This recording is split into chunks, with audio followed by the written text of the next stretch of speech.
Deputy Supervisor of the Town of North Hempstead, Jen DeSena.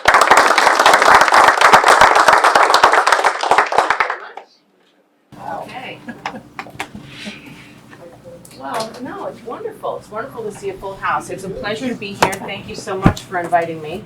Thank you, Pat, for all you do. For the past 2.5 years, I've been visiting many chambers in the town of North Hempstead, and I am never. It really never ceases to amaze me how much extra you are giving to the community. I mean, you are business owners. You've had your own struggles. You have your families. You have your personal life, and you're still giving all this time. It's a lot of time that you're giving to the community to try and help the other businesses. So I want to thank you. And I mean, I don't need to tell you. I mean, some of the ideas that you came up with during the pandemic were so good that we're still using them. You know, the outdoor dining. You know, they have different names all around the town. I believe they're promenades in Great Neck, and I mean in Manhasset it's al fresco. But it's a wonderful way to bring the community together. And I find also as a resident, I'll digress a little. I live in Manhasset. I've lived there for 24 years. I grew up in Massapequa, so I'm a little bit of a South Shore girl as well. Yes, my parents are still in Massapequa. But I have been in Manhasset in a starter and ender home. I mean, I moved to Manhasset and I moved into my house because it was walking distance to the train and the downtown restaurants. You know, that's what attracted me from the city, is that I could walk. My kids can walk. They have walked to school, to church, to the train, to the restaurants, and it is so important. Our downtowns are so important. Pedestrian safety is so important. You know, I'm going to digress a little bit again. I was the executive director of a coalition against substance abuse in Manhasset before I was elected. And we've talked a lot about social media and the terrible impact it's had on our kids. And we're starting to see, finally, you know, years later, we're starting to see a little more action from our state and federal government to regulate this social media. We know the inventors of social media didn't let their own kids use it. But, you know, when it comes to pedestrian safety, every Friday afternoon in Manhasset, when I'm around town hall or even just when I was home, I see kids walking around like this. They're walking on their phones, and they're walking across Plandome Road looking at their phones. And when parents talk about safety, I have to say, look, if you gave your kid a smartphone, then you have to do some work on safety yourself, because that smartphone is bringing strangers into your home where your kids are talking to them in the middle of the night. So a lot of our downtown safety has to include common sense too. But anyway. Not to mention adults texting on their phones or whatever they're doing while they drive. Yeah. Yes, I mean adults are really not better, and we have to take the lead, and parents have to take a harder line with their kids, not be their friends. You know, when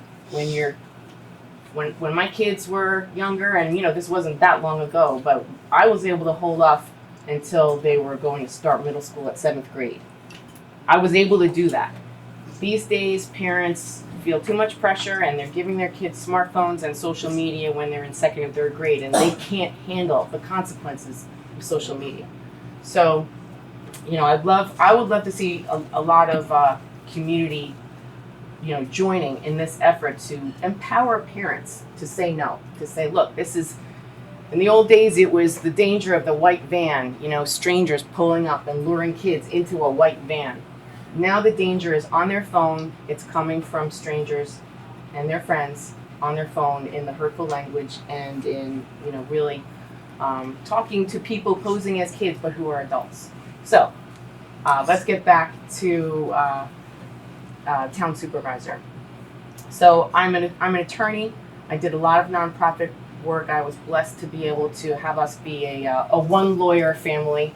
My husband's also a lawyer, so we were one lawyer family for 20 years. But I saw that some things weren't changing for my town of Manhasset. It's mostly, we have unincorporated parts of Manhasset and incorporated parts, very similar to Great Neck. The main road on Plainham Road is unincorporated, and some things that people were always looking for in the area of pedestrian safety, even economic development, assistance for the businesses, just didn't seem to happen. And so I came to a point in my life where it was a good time for me to be able to serve more, to give back. I thought I was going to give 100%, but I sometimes feel like I'm giving 200%. But that's okay, because I would not trade what I had done, that I was able to work from home, volunteer for 20 years, and now my kids are in college and out of college.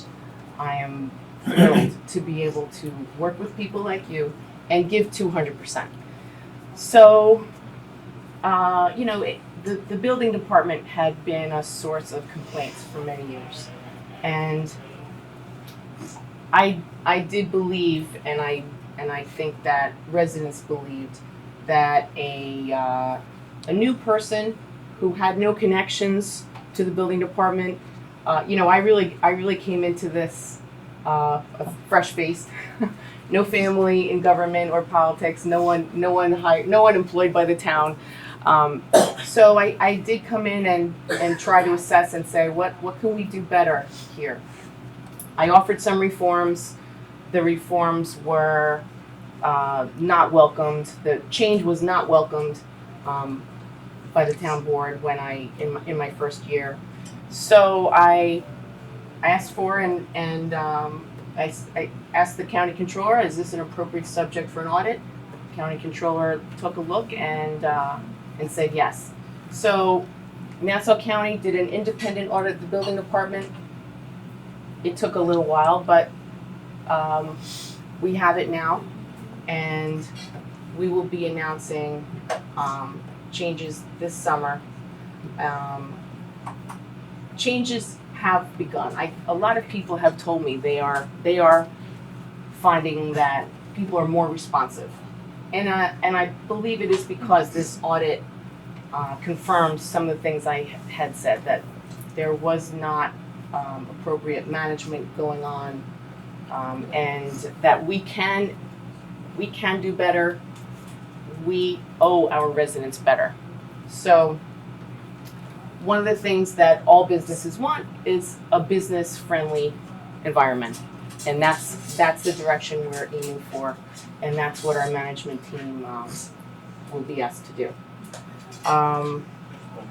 Many of you or businesses are in villages, so you have a building department that is very accountable, because when you're in a village, you're right there living with the residents, and so you if you're in the village, you have maybe a quicker response. As I was saying before, maybe it's not the response you wanted, but at least it's quicker.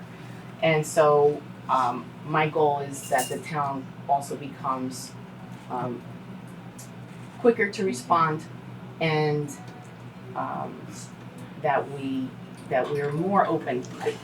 Some of the problems originated during the pandemic, when people went to only online communication, but it didn't improve fast enough after the pandemic. Going back to face-to-face, pick up the phone, answer the question. Professionals need to have answers to be able to do their jobs. And when the professionals, the architects, the developers, when they can't have some reasonable certainty of how long the project will take, they can't advise their clients. And so it became a less friendly place to do business. But we are moving in the right direction. One of the things that I want to see is that we look more at business and tourism planning. We want the business and tourism. The town does have money allocated to business and tourism. But about 10 years ago, it was moved from the planning department to our community development agency. And those are just not the same things. You know, community development is really a different type of project. So one of the things our management team is looking at is bringing the business and tourism money back to planning, and to have a planning and economic development department. I believe that will help our businesses. Some of the grants that, and I'm calling them a grant, even though the business and tourism money, it is tax dollars. We're not talking about grant money. It's taxpayer dollars.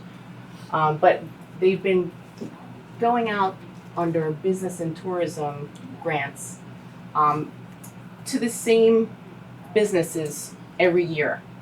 And when that happens and the business is saying, oh, but we already factored that into our budget, then it's sort of lost the purpose, which was to develop more tourism, you know, to bring new people to your downtown, new more foot traffic to your downtown.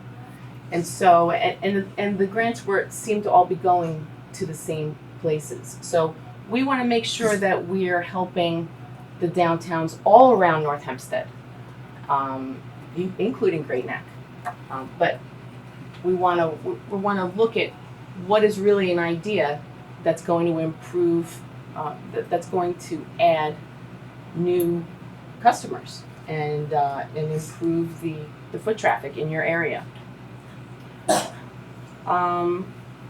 Something I've been talking about recently is a one-town approach and I've been hiring commissioners and encouraging our commissioners to focus on the whole town, ways that we can do projects they will be more efficient, it will be delivered faster and at a lower cost if we do it on a town-wide level, such as switching over to LED lighting. It's something that was talked about years ago, but when the approach has been to give each district, each council person, the ability to pick an area to do it, we're losing the economy of scale that we could have as a town. So we're hoping to do more and use your tax dollars better. And we're looking at infrastructure. Someone mentioned pickleball. We now have the largest pickleball courts, certainly on Long Island, maybe New York, but we have 14 pickleball courts over at Tully Park. And it's amazing. And we made sure that this is for town residents. It's your taxpayer dollars that paid for it. So even though, you know, we sometimes receive emails, and sometimes they're anonymous emails saying, you know, you really should let guests in. I have to wonder, well, I think you might be one of the guests. So this is the second year that it's open, and we're still making sure that our town residents have had access to pickleball. We're going to be having lessons over there now, and you know, it's been an amazing use of our tax dollars, and now we have improved use of our park. We also have major repairs and rebuilding happening at Tully Park, which had been allowed to fall behind. The new track and football field are completed. We're actually opening. We will have an announcement soon about that, and soon we will be rebuilding the parking lot.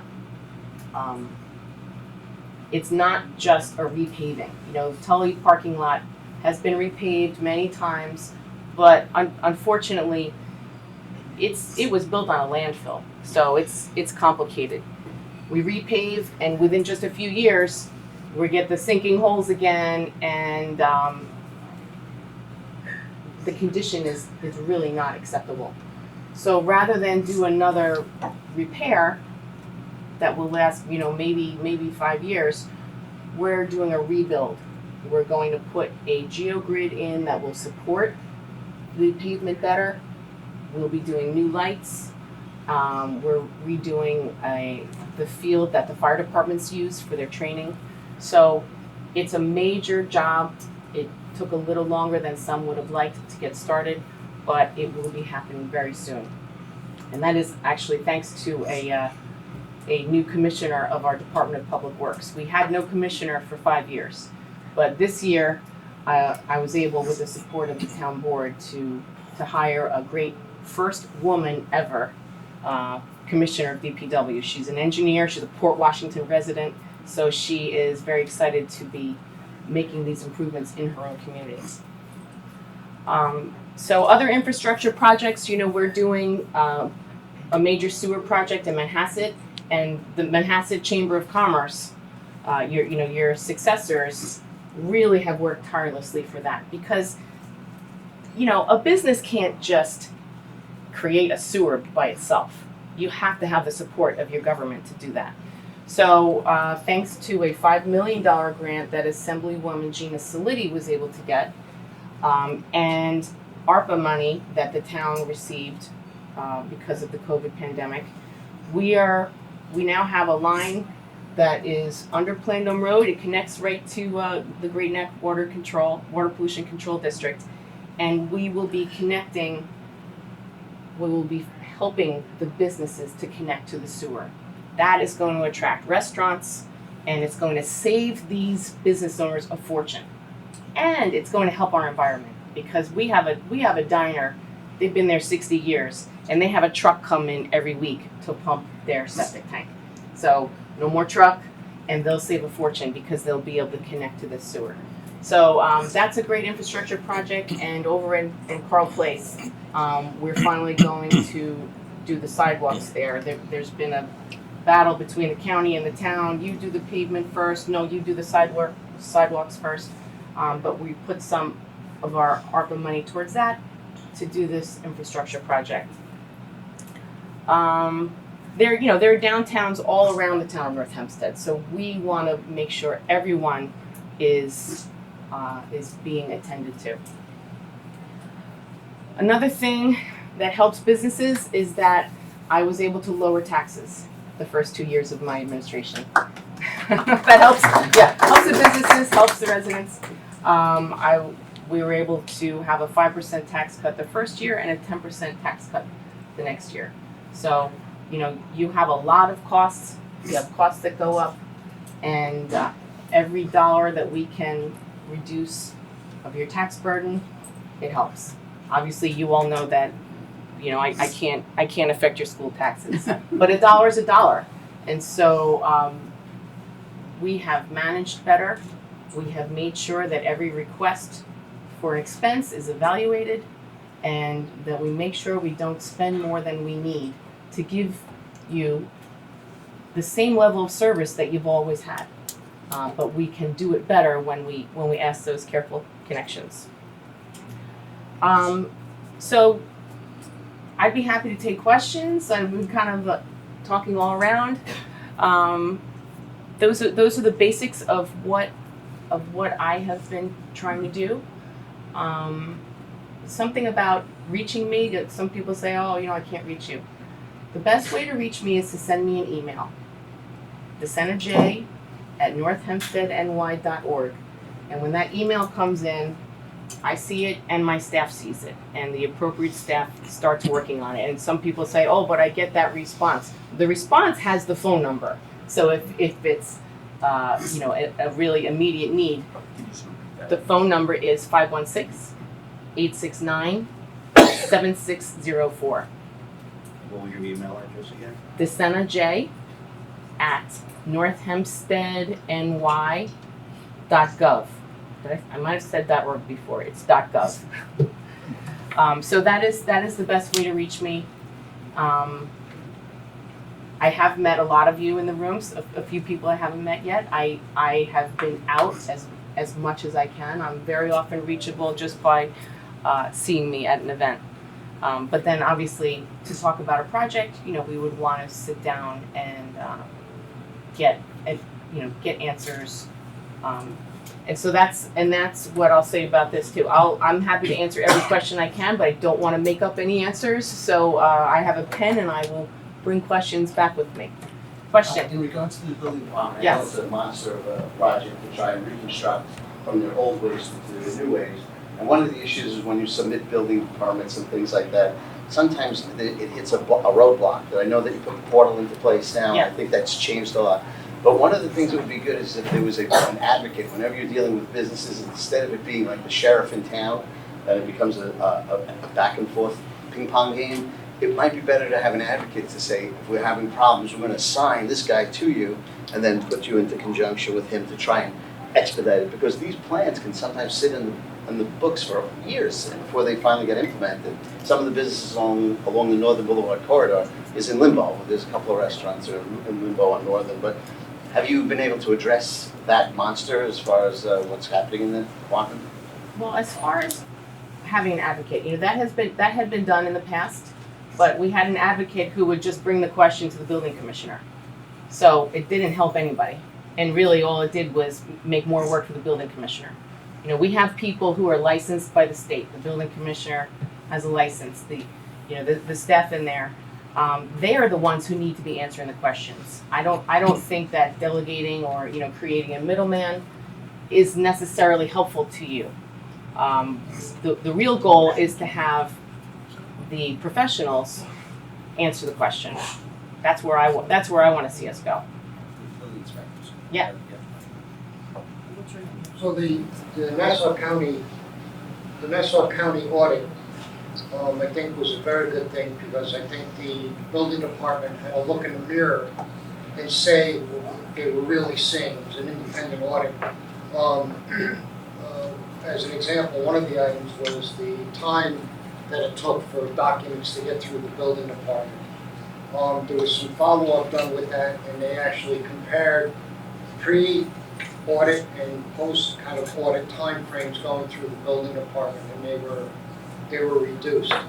There's a grassroots movement out there now based on the audit to request changes from the building department that hopefully will be received in a good light by the building department to make changes in a positive sense.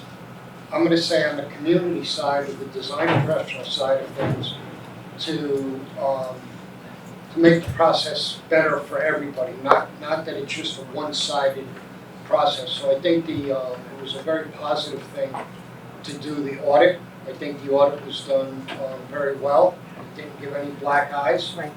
And I think it's fostered some positive movement, which was required for so long a time. Mm-hmm. So I'm echoing what you're saying. I think there's change happening, and hopefully it will continue to happen at the building department. Thank you. Thank you. This might be better for a side conversation, but we need to run and see a patient at 9. Okay, So I'm going to sure. interject it now. And thank you for coming to our open house back in Yes. September, along with the mayor, Northeast Medical Practice Yes. down the road. So we focus on lifestyle and weight management and so forth, in addition to primary care. So my question is, within your administration, do you have any initiatives with regard to the obesity epidemic, how we might be able maybe to offer educational opportunities, be it for schools, for children, and the outbreak of elevated BMI in our kids, or for adults? I'm just wondering, in terms of any health initiatives, Right. if we could play a role. I would love to take you up on that. Obviously, the schools. I can't go into the schools. Sure, and it's just an But idea. Well, yeah, no, but we do have an amazing network. We have Project Independence. Now, this is the gold standard of senior care. Nobody has a system like we have. We have 17,000 seniors registered in Project Independence, and this is something I always want to tell the village mayors, make sure that your residents know that that's a town service that they can get. They get most of their services from the village, but they are eligible, and I hope that they're registered. You just call 311 if you're 60 years old and you're a town resident. You are eligible, And now, some people don't need that. They're very active. They're part of a chamber of commerce. They're part of a Rotary Club. They're part of, they're active. But there are people who are being left behind. Maybe they don't even have family in the area, and they can register. They receive health information. We have an advisory group, and very often we have speakers on nutrition, exercise, mental health. I think obesity, that's obviously your more concern is with our young people who are. I'm primary Yeah. care, so I'm mostly Yeah. 18 and up. In my weight management practice, I do see pediatric patients. Right. But there are all the pillars of lifestyle Right. medicine include the things that you just mentioned prior to mentioning Right. obesity. I think And that they- we can they include. play a role. I think we can include obesity information because I also know that everyone has a family member who is struggling, and sometimes when you empower someone to give them information, they can say, "Hey, you know what? I attended a great lecture today. Did you know that all the food your children are eating have preservatives in them, and that they're it's contributing towards weight gain?" And so I would be happy to bring if we could have a you in, discussion, and that would be yes, wonderful. thank you, Mhm. thank you. During the last campaign in your state of the town, you said that you were looking to develop a zoning master I plan, do. and which would address downtown business districts as well as residential areas. Where is that right now? Who's on that? What stage is it? When can we expect to hear something about what it's concluded? This is still something that I believe we need. North Hempstead hasn't updated its master plan in over 30 years. The town of Smithtown recently did one, and it's just necessary. Also, the one that was done 30 years ago didn't include the villages. Now, the town of North Hempstead is half villages. We have 31 villages. So your zoning is separate from town zoning. But I am your partner, and I do want the villages to be our partners, because we all know that there is a need for some variety of housing, and we all know that Governor Hochul can override our zoning. She has the power to do it, and in the past few years, she has proposed something that would enable that, and we have spoken up, and she has said, oh, maybe that's not the best way to do it. Maybe incentives is the better way to do it, and we're still hoping to go that way. But we will have an RFP and hire a professional to assist us with the master plan. It is over a year-long process of hosting community events. We have to hear from the community. That's the only way a master plan works, is that we have input from the community. So I will need help from the villages and the civic presidents to bring people to these meetings so that we can discuss where there is infrastructure that would support a different type of housing, and where there is a need, and where there is not a need, so that we do this as a town. The only way to do this is to have buy-in from the community, and that's what local government is for having buy-in from the community. When is that request for proposal going to go out? It'll be soon. I had to hire a director of purchasing, and I am we hope to have a planning commissioner shortly who is well versed in this.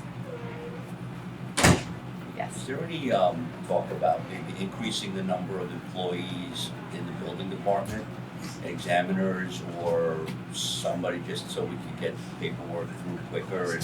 And I don't know what you take on expediters, whether we're still using expediters in the town, or the architect can answer that too. So my thoughts on that are that we have to know what our current employees are doing. We need our commissioner and our management staff to know what our current employees are doing, how they are using their time before we add staff. Because if you have staff that's maybe not working in the most efficient way, if there's something we can do to change the process. For instance, we have site plan review, we have zoning review.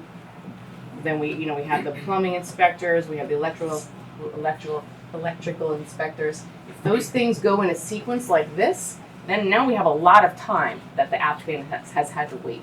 If there are ways that we can have things happening simultaneously, we'll deliver a better result. So that's what we're working on first before we hire additional staff, is understanding how is our current staff using their time. As far as expediters go, I think the place we want to get to is that there's no need to pay an expediter. Why should someone have to pay extra? Everybody should have good service. So currently, we do still have expediters working, but I'm not sure that that's the way that's the best answer for our taxpayers. They should. This is a service we're supposed to be providing. So why should some be able to pay extra and get their service faster? And I know this is a Nassau County thing, but also you forgot the fire commissioner. Because that, I've seen also projects get held up months and months and months because we can't get a fire commissioner or fire inspector, Paul or someone, to come in and look at a plan. And that's a big, whenever I have a new tenant coming in anywhere in Nassau, I'll say, listen, the first thing you need to do is make sure you talk to the fire department and the commissioner, because that part might take even longer than the plans. Right. So I don't know I know that's not your necessarily jurisdiction, but maybe you could. Right, but we there is overlap between, with some of the functions, some of the inspections, and we can try to work better with the fire marshal and make sure that we're scheduling and that we can make sure people are getting an employment as quick as they can. Mayor.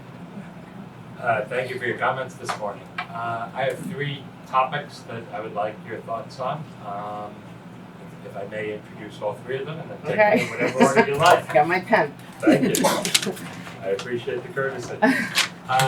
Thank you for your comments on LED lights. And because candidly, from the village perspective, and you know this from other villages, municipalities and localities that have done that have saved a bundle. They've just virtually almost eliminated the bottom line for utility usage in that part of their budget. So that's phenomenal that you're doing that on a townwide basis. So piggybacking off of that, what we're looking toward next is solar on all of our municipal facilities. Again, I guess, I don't know if there is an initiative to do that townwide. If there is, fantastic. If there isn't, I'd like you to either comment or look into doing that on a townwide basis to provide alternative energy at all town facilities. If you can give us an update on Bar Beach, talking about a master plan. I don't know if that was put off for the master plan or what the status is. And last but not least, if you have any insight for our fellow business owners on the rumors we hear through the mill about Stop and Shop closing multiple or various locations. If you have any update on where that may or may not be in the town, where they're closing and perhaps why, maybe that's a discussion folks here are interested in. Right. Well, that's the easy one. I personally don't have any. I don't have any knowledge of which Stop and Shops might be closing. I haven't researched it. I don't know if anyone. I don't know if anyone in the building department has any knowledge of people putting in new applications. So I know that the Great Neck Peninsula really wants a grocery store. Yes. And thank you, Destination Great Neck, for all you've done to bring people together. I know you've arranged many group meetings so that because you have to have everybody in the room. So thank you for doing that. Yes. I think there is one coming now, though, right? I mean, I spoke to Tom again from Kinko. When's the last time you spoke? I spoke to him, I was at an event that he had in Manhasset above Michael's 2 weeks ago, Grover's Open House. And he said that it's an Asian market, and he said that it's looking good. But he had said that to me 2 years ago at the ICSC show in the city. So, You know, he's a good guy, but I don't know. He was very hopeful a year ago. We have many contenders. We're slimming down the group, and then it went from national to regional, and now. I mentioned him to you and he laughed. I chase him a lot. He definitely goes, yeah, I know, Janet's on me about it, so. That's my distinction. Thank you. So, any specific initiatives on solar? I don't know if we have any. I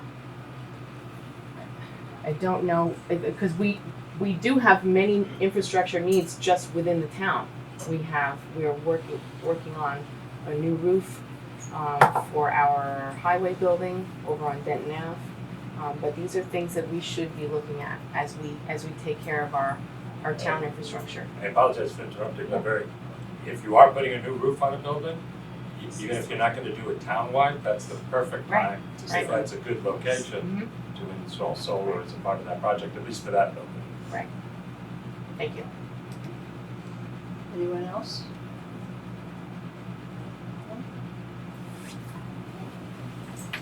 Okay. Okay. Well, thank you very much. Thank you so much. Thank Pleasure. you. Yes, it's a pleasure. Thank you for all your work. Keep up the good work.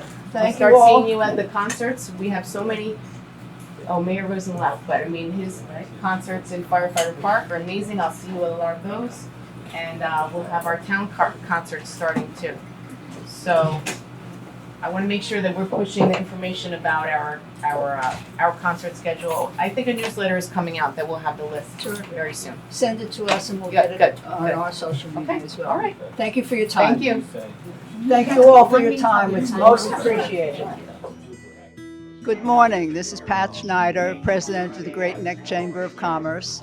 We're here this morning to have our guest speaker, Jen DeSena, who is the Supervisor of the town of North Hempstead, speak to us about general business going on or how things are going on in the town relating to businesses. It was a very successful meeting and we had a great crowd. And we thank you for being here to spread the word. Thank you very much. Hello, I am North Hempstead Town Supervisor Jen DeSena, and I am at the Atria in Great Neck, where the Great Neck Chamber of Commerce meets. It's a wonderful group. These people run their own businesses and they also dedicate time towards helping the overall business community. And some problems are complicated and it takes a lot of people to sit at the table, maybe for months, maybe for years, to come to a consensus, a solution that is going to be good for the neighborhood.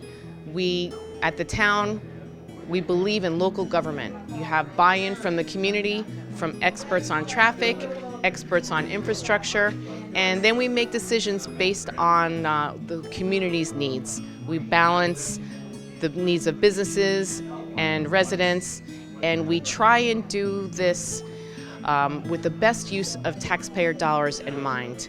We owe certain services, and we need to be providing those services at the lowest cost possible and in a way that is efficient, and so people have a reasonable expectation in what they can get from their government. So I'm very glad to have been invited to speak to the Chamber and meet these great officers and volunteers who are helping local businesses. They are the backbone of any community. So thank you for being here to cover this.